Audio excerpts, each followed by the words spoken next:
코미디언 이경규가 약물을 복용한 뒤 운전을 했다가 경찰에 적발됐습니다. 개그계의 대부로 사건 사고 없이 늘 한자리를 지켰던 이경규에게 도대체 무슨 일이 생긴 것일까요?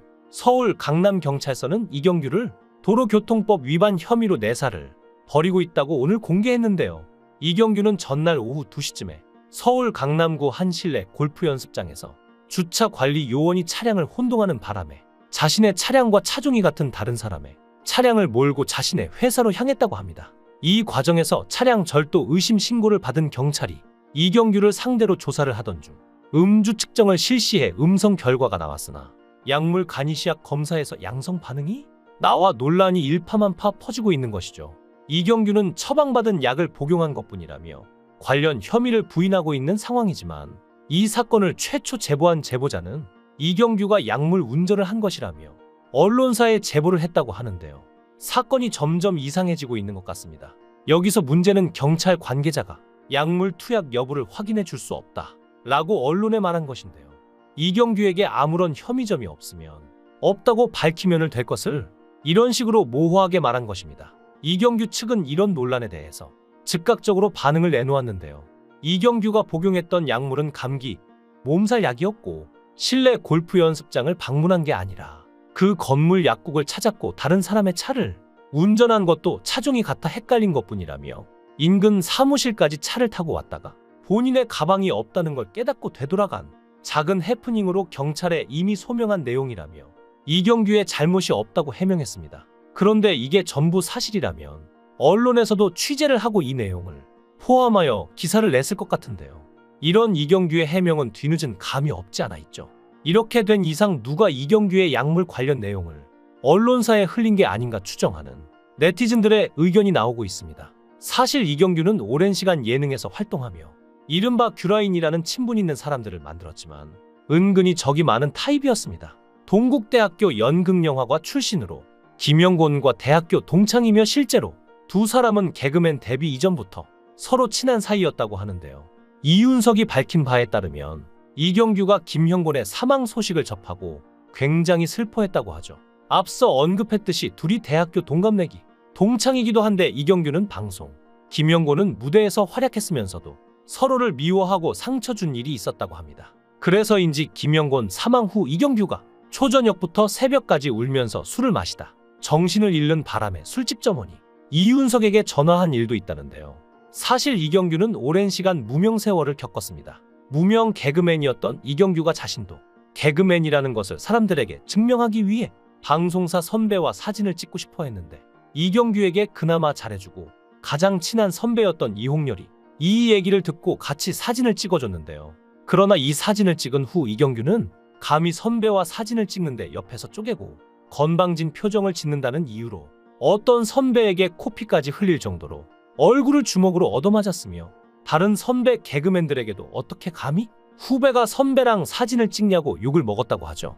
이경규로서는 운이 없었던 게 동기였던 최양락, 엄영수, 이상훈 등이 모두 KBS로 이적한 상태라 남아있는 남자 개그맨 동기가 김정열밖에 없었다고 합리하디귿. 그래서 선배들에게 더 갈굼을 심하게 받은 것이죠. 그래도 이홍렬은 이경규에게 그나마 잘해주던 천사표 선배 중 하나였다는데요. 이경규의 암담한 무명 시절은 경상도 사투리 억양 때문에 아예 방송에 출연할 기회조차 얻지 못한 1980년대 초반의 일이었습니다. 이때 이경규는 어떻게 해서든 먹고는 살아야 했기에 유명 가수의 백업 댄서를 맡기도 했는데요. 오죽하면 별이 빛나는 밤에에서 이문세가 이걸 이야기하자 이경규는 무안하다는 듯 그땐 더운 밥 찬밥 가릴 때가 아니었다고 말하기도 했죠. 이외에도 청춘만만세의 단편에 제발 한 번만이라도 출연시켜 달라고 이경규가 PD에게 통사정해서 연기력 없는 배우 역을 한 적도 있는데요. 그리고 이 당시 이용식이 정말 잘 나갔었는데 그 이용식의 원맨 플레이 코너인 미스터 주에서 이경규는 마지막 부분에 잠깐 등장하는 단역으로 나오기도 했었죠. 또한 싸구려 자취방에서 이불 안에 들어가서 슬피 울면서 배고픈 시절을 견디던 시절도 있었는데요. 그 당시 이경규는 전농동에 있는 자취방에서 살았는데 방송국까지 그 먼 길을 차비가 없어서 걸어다니는 지경이었지만 개그맨들의 위계서열 분위기상 이걸 내색조차 못했다고 합니다. 그런데 선배들 중 한 명인 강석이 그걸 어떻게 알았는지 출퇴근을 할 때마다 이경규를 청량리까지 태워다 줬다는데요. 당시 개그맨들의 위계서열 의식을 생각하면 강석이 이경규에게 이렇게 해준 것은 그야말로 파격적인 행동이었죠. 이후 주병진의 친구인 이문세의 추천으로 이경규는 주병진의 보조 역할로 일요일 밤에 출연하면서 인지도를 높여가기 시작했으며 1991년 말 주병진이 사업 문제로 하차하고 다른 인기 개그맨들도 SBS의 개국에 맞춰 이적한 덕에 본격적으로 이경규가 일밤의 메인을 맡게 되는데요. 그리고 마침내 몰래카메라를 통해 시청률 대박을 터뜨리며 전성기에 돌입했습니다. 그 전까지 인지도 있는 주변 개그맨에서 한순간에 톱 개그맨으로 부상하며 우리가 아는 개그맨 이경규가 된 것이죠. 하지만 2000년대 중반부터 MBC에서 이경규 본인이 진행한 수많은 프로그램이 망하면서 이경규의 커리어는 하락세를 타기 시작했습니다. 2007년 야심차게 기획하여 시작한 이경규 김용만의 라인업이 시청률 부진으로 폐지되면서 이경규 위기론이 돌기 시작했는데 정작 본인은 살아오면서 수많은 위기를 넘겼는데 이걸 새삼스럽게 위기라 하냐며 대인배적인 모습을 보이고 있었지만 2008년에는 하던 프로그램이 2개가 날아가는 등 이 경규에 있어서 매우 아쉬운 한 해였습니다. 결국 연이은 시청률 부진으로 이경규가 출연하는 프로그램이 계속 조기 종영되면서 한때는 이경규가 지상파 메인 MC를 맡던 프로그램이 단 하나밖에 존재하지 않게 된 적도 있었는데요. 거의 어거지로 끼어들다시피 한명랑 히어로도 2009년 봄 개편으로 종영되었으며 그래서 이제 이경규의 시대는 끝났다는 의견이 대세를 이루죠. 하지만 이경규는 절망하지 않았습니다. 결단을 내려 KBS 해피선데이로 넘어와서 남자의 자격이라는 코너를 진행하기 시작했는데요. 김태원, 유연상 등 타 영역의 연예인들이 예능에 본격적으로 진출하고 아저씨 예능으로 트렌드가 뒤바뀔 것임을 예측했고 그걸 실현시킨 것이 바로 이 남자의 자격이었죠. 이경규는 이때 오랜만에 입이 아니라 몸으로 보여주는 진행을 하는 등 그동안에 해왔던 습성에서 벗어나 적극적으로 변화를 받아들였는데요. 남자의 자격에서 이경규는 무리해서 마라톤 하프코스를 완주하거나 꼬꼬면이라는 라면 상품을 탄생시키기도 했죠. 이경규는 남자의 자격 전까지만 해도 퇴물이니 한물 같다느니 등의 안 좋은 소리를 들었지만 이 프로의 탄생으로 리얼 버라이어티도 할 수 있다는 것을 증명하였고 더불어 제2의 리즈 시절을 시작하게 만들어준 터닝 포인트가 됐습니다.